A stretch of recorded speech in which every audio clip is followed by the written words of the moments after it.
Most professionals believe that success comes from doing more marketing, more networking, get more credentials, take more trainings, get those certificates. But after working with hundreds of professionals and colleagues who are building their practices, I can tell you that that is not what separates the top performers from everyone else. The difference is not volume, it's not talent, it's not even experience. It's a small handful of habits that most people either overlook or they avoid entirely. And today, I'm going to walk you through exactly what those habits are so you can start applying them immediately to your own practice.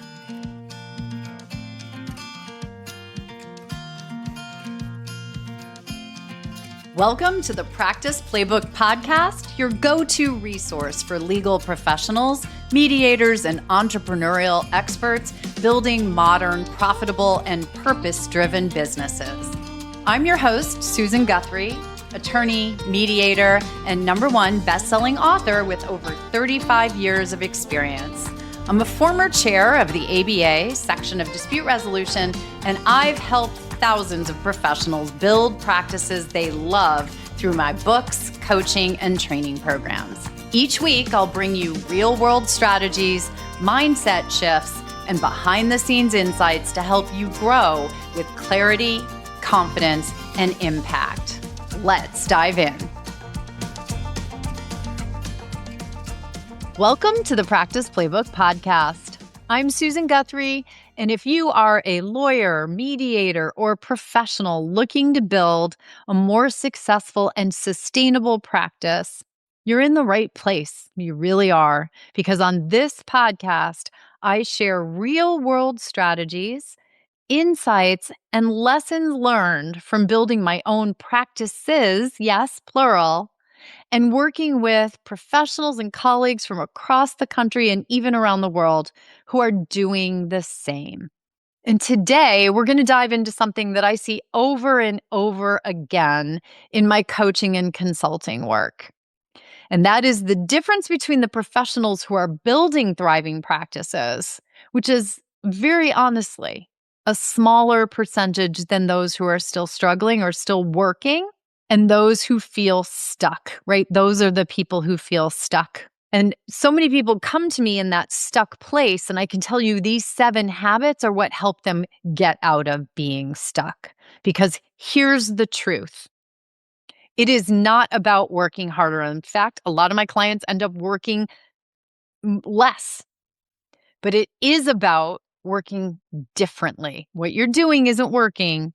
There are different habits that are going to help you. So let's talk about what the top 10% of practitioners are actually doing that the other 90% don't even realize. Now, before we get into those habits, I want to ground this in one key insight. Top performers are not more talented than everyone else. Everyone thinks, well, they're just better at what they do. They're real masters of the craft. And they may be. But that's not what sets them apart. What sets them apart is that they are more intentional. They make decisions with purpose, and they take action consistently. And that's how they build their practices strategically instead of reactively. And there's the big difference. Top 10% are strategic. Everyone else is reactive. And that's the through line you're going to hear in every one of the habits that we're talking about. So let's get into those habits because I really want to spend time on those. And I have pulled these together from all of the hundreds of people that I have worked with and all of the, being chair of the section dispute resolution, being able to meet with and talk with and speak with so many professionals in the dispute resolution, in the legal world. I have had the ability to talk to people who are still struggling. And I've also been privileged to talk to many colleagues who are killing it. And so that's where all these habits come from. As I said, top performers are not just practicing their profession. They are running a business. This is habit number 1. They are running a business. They treat their practice like a business. And here's what that actually looks like in real life. They know with clarity where their last 10 matters came from, right? Think about that. Not a general sense. They have actual data on where those last 10 cases or matters or clients came from. Was it a referral? A past client coming back? Was it someone who heard them at a speaking engagement? Someone who saw a LinkedIn post? Let me be clear. Data is everything. It's how you understand what is working and, more importantly, what is not. If I asked you right now where your last 5 clients came from, could you answer without guessing? Because top performers can. And they use that information, that data, to make decisions. That's strategy, folks. They double down on what's working and they stop spending time on what is not. They also are looking at their work through a revenue lens. Which matters are profitable? Which ones drain their time or, goodness knows, their energy? Which clients turn into repeat business or referrals? These are all data points that you want to know the answers to. So I'm not really talking, honestly, about becoming overly analytical, but I want you to become intentional. And I'm going to give you a little simple way to implement this immediately. So at the end of this week, write down your last 5 matters. Next to each one, answer these 3 questions and write this all down. I really want you to do the exercise, folks. Where did this case matter client come from? Right? Where did this come from? How profitable was it? And finally, never forget, would I want more of this type of work? That exercise alone, 3 simple questions, no more than 30 minutes of your time at most. That exercise alone will give you more clarity than most professionals have about their practice. And to go even bigger, take it one step further. Pick one source that is working, one source of cases, one source of clients, and commit to nurturing it. You're going to baby that source, right? And that might mean reaching out to that referral partner, schedule a coffee with them, or create some content that speaks directly to the right audience. So when you find out where they came from, pick one of the sources where they came from and nurture it. And this is exactly the shift from reacting, just taking the cases that come, to creating it. Being strategic and creating the work that you do. If you are only doing the work that shows up, you are operating as a technician. But when you start understanding and shaping where the work comes from, you step into the role of a business owner, and a strategic one at that. Right? So that is habit 1. Habit 2. What do the top 10% do? They are ruthlessly clear on who they serve. And I use ruthless on purpose. This is one of the biggest differentiators, and it is where I see so many colleagues and professionals struggle. They say things to me like, Susan, I work with families, or I handle civil matters, or I help people through conflict.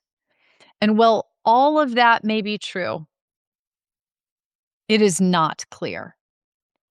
Top performers can tell you exactly who they serve and exactly what problem they solve for that person, by the way, or for that client. For example, it's not just divorce mediation, but high conflict custody cases where parents are struggling to communicate. Do you see the difference? That's why I said ruthlessly, right? Divorce mediation or high conflict custody cases where parents are struggling to communicate. Not just business law, helping small business owners navigate partnership disputes before they escalate. That level of clarity changes everything for you because when you are clear, your audience recognizes themselves in what you say. And referral partners know exactly when to send someone your way. Here's a simple exercise you can do right now. Very simple. Finish this sentence. And again, get that pen, guys. I want you to do the exercise. I help blank, fill in the blank, who are struggling with blank. Very easy. Who do you help and what are they struggling with? And if that feels difficult or vague, this is your signal that this is something you actually need to work on. Because if you don't know the answer to this, everything else becomes harder. Everything else is then reactionary and not strategic. You can't strategize to get to who you help with what they're struggling with if you don't know who they are. So take this one step further.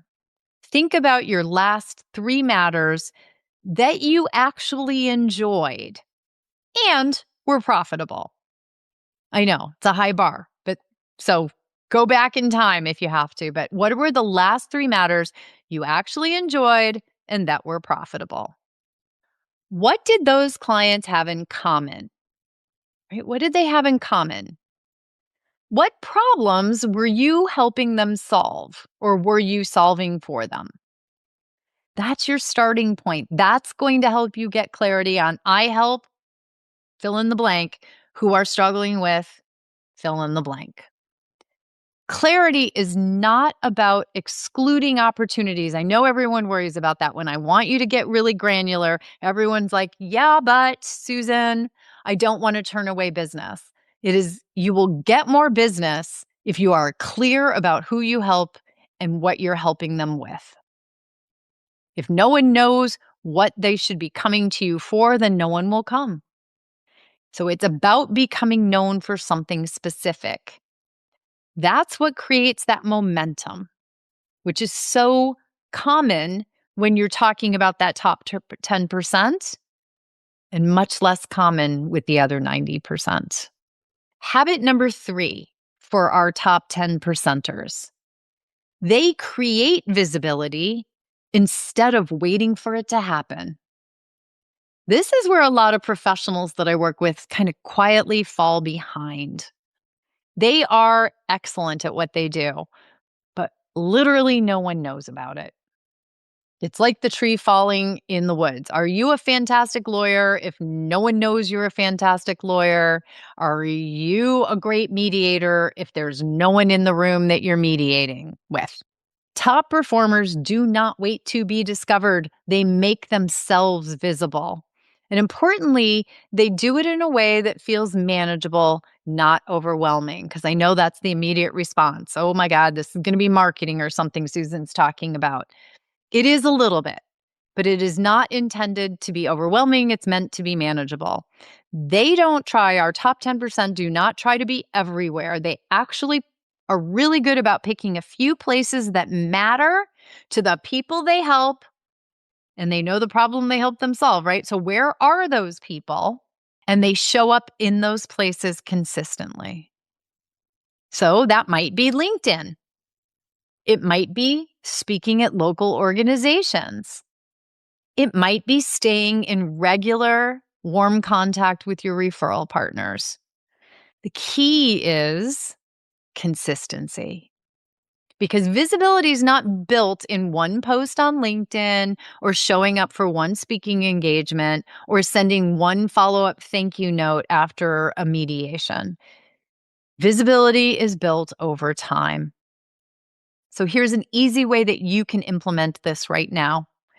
Choose one channel where your audience already is. And we just talked about who your audience is. Where's a place that they are? Are they on LinkedIn? Are they at the Rotary Club? Are they at the Bar Association meetings? Figure out where they are and then commit to showing up once a week, however or whatever that looks like. Not perfectly, not with polished content, just consistently. Make that promise to yourself. Share a lesson with them from your work, a common mistake that you see, a simple tip that your audience would find helpful. And if content feels like too much right now, start even simpler. Reach out to 2 people in your network each week. Just check in with them. Share an article, start a conversation, or say, hey, hadn't talked to you in a while. You jumped into the top of my mind, wanted to say hello and see how things are going with you. Maybe we can grab a coffee. Visibility is not about being loud. It's about being present. And presence is what keeps you or makes you or bumps you to top of mind. All right, number 4. What do our top 10 percenters do? They follow up like it is a part of the service they are offering. Follow up, follow up, follow up. This is one of the most overlooked and most powerful habits, and it's also, thankfully, one of the easiest to fix. Most professionals have a great initial conversation. That consultation, you think it goes well, the conversation at a meeting goes well, you feel really good about it, and then they wait. They wait for the other person to respond. They wait for the next step to come to them. And when it doesn't, they assume the opportunity is gone. Top performers do not do that. I promise you, they do not do that. They are really good at the follow up. They do follow up and they do it in a way that feels helpful, not pushy. That's the key. Helpful, not pushy. They send a quick note after a meeting. They just check in a week later. They stay on someone's radar without making it awkward because they understand that people are busy. They're not uninterested. They just haven't had a chance. So again, here's another simple system you can implement immediately. After every meaningful conversation, pull out your phone, right? Pull out your phone, go to your desk calendar. If you use the old flip paper calendar, go open that up and schedule your follow up before you move on. Put it on your calendar. Right? Simple. Should it be 3 days? Should it be 1 week? Should it be 2 weeks? Did you have a conversation about checking back in? Figure out what time structure there should be, and then use this simple structure for your outreach. Great to connect with you. I enjoyed our conversation about just wanted to follow up and see where things stand, or see if there's anything else I can provide, or see if there's anything I can do to be helpful. That's it. It doesn't have to be complicated. It just has to happen. One more little step. Each week, reconnect with 3 people in your network without having an agenda. Just a quick check-in. We actually have an entire episode coming up on this. I just taped it with Phil Fornaro. It's amazing. Be looking for it. It's going to come out in a few weeks, but it's exactly about this. Just reconnect with people in your network without an agenda, without looking for something from them. Build your relationship capital. That's what Phil's going to talk about. Be sure to listen to that episode, but just do a quick check-in. Follow-up's not about closing.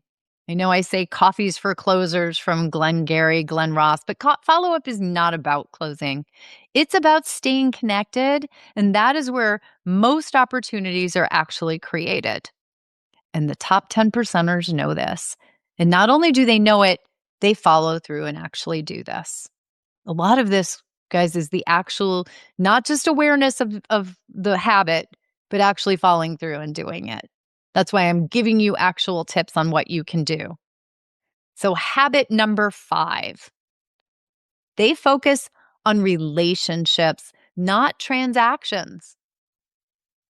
This is the long term play, but it's one of the most powerful shifts you can make. Most professionals approach networking and referrals like it's a transaction. I'll do something for you if you do something for me. They reach out when they need something. They follow up when there's a potential matter. And the connection fades. There's no real connection there. It's very transactional, and that is frankly off-putting. Top performers do the opposite. They invest in relationships consistently, and I said relationships on purpose. They invest in those relationships consistently, even when there's no immediate opportunity or payback. They check in on their relationships. They share resources with their relationship partners. They make introductions to and for their relationship partners. Just today, this morning, I connected 2 colleagues for no other reason other than I think they should know each other. They have synergy in what they're doing. I do that almost every day. Top 10 percenters become someone who adds value. And over time, that value builds trust. And trust is what drives referrals, not you going in and talking the talk about how you know what you're doing. Trust in that relationship is what drives referrals. Here's a simple way to implement this. And I will say, listen to the Phil episode when it comes out because we're deep diving this. But right here, make a short list of the 5 people who are important to your professional network. That is a tiny little list. You should be able to do that like that. Each week, I want you to reach out to one of them. No ask, no agenda in your outreach, just a quick note to check in or share something that might be helpful to them or a funny little something or whatever it might be. But some just outreach, hey, just wanted you to know I was thinking about you. And I know this may feel small, but over time, it builds a network that works for you instead of one you have to constantly chase because they feel like you want something from them. Relationships are not built in a moment of need. They are built over time. Nurture them.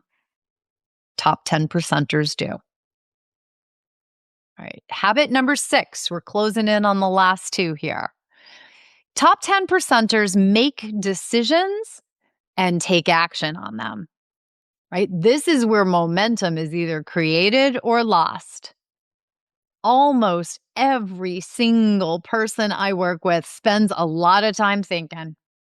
They prepare, they think it again, they do research, they plan, they compare the options. And while that feels productive, it often really actually leads to only one thing, and that's delay and actually nothing getting done.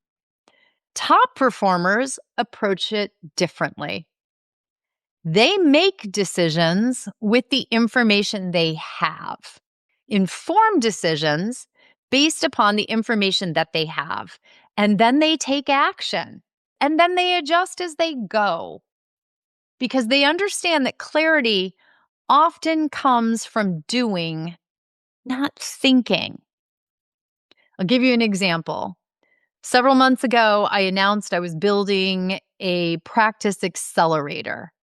And I was doing a lot of research on what I wanted to build out. I had an idea in my mind and I did a lot of research and I kept making changes to it and I never built it and it's been sitting.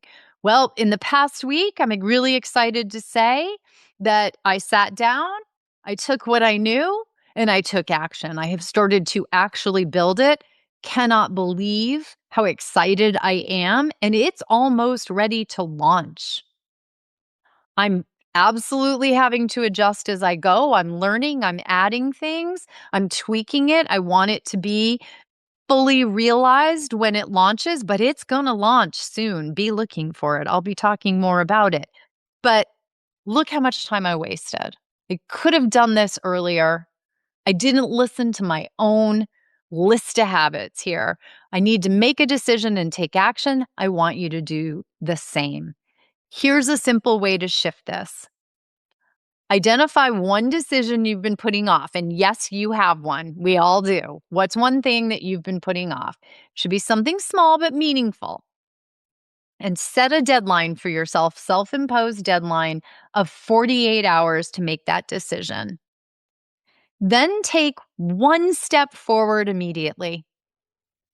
Not next week, not when you have more time, not when you've done more research. Do it now. Take one step toward that decision or building off that decision. This is going to build a habit of action. And action is what creates progress.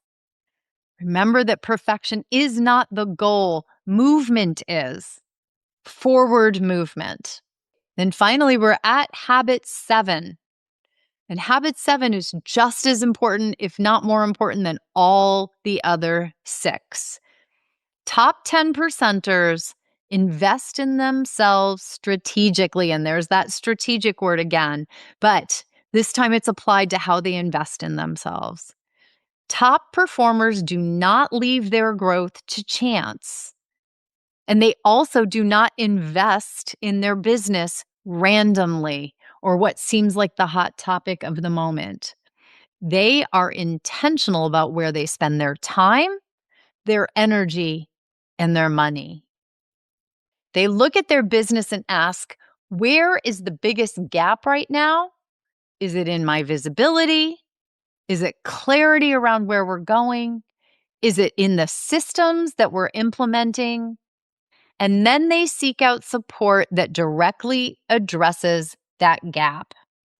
Not more information about it, not more content to help make the decision.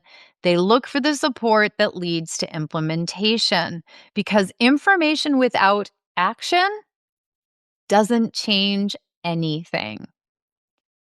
Not a thing, except to put you further and further behind that 8 ball. So here's the simple approach to this.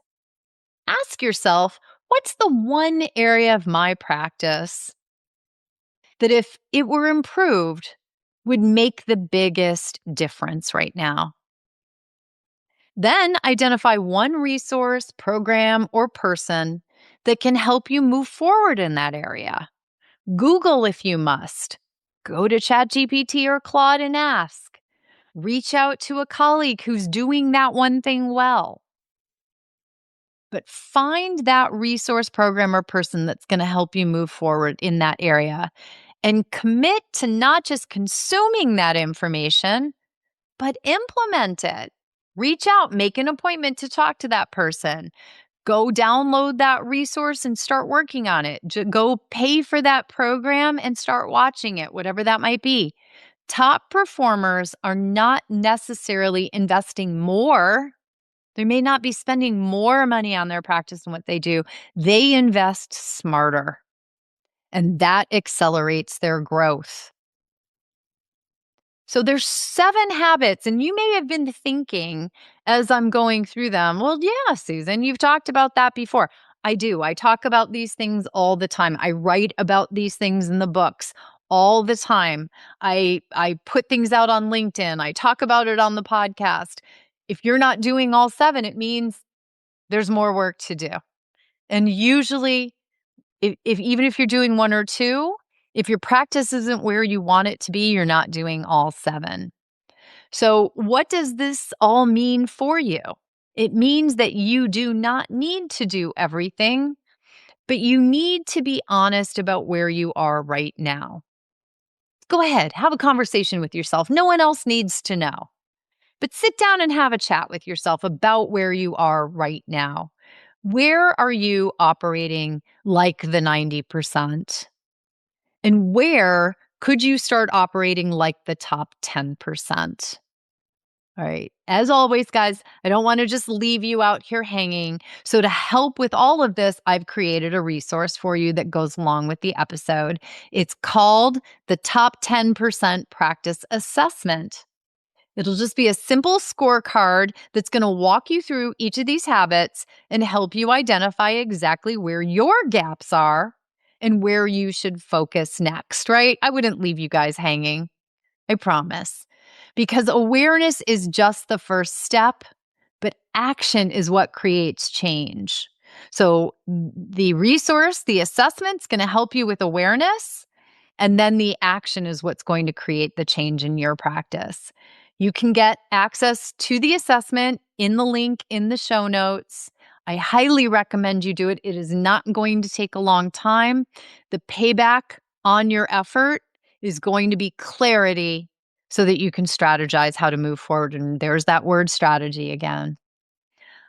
All right, everyone. As always, I want to wrap up with a few key takeaways, my golden nuggets for this episode. These are the ones I want you to actually write down and use this week. First, top performers are not doing more, they are choosing better.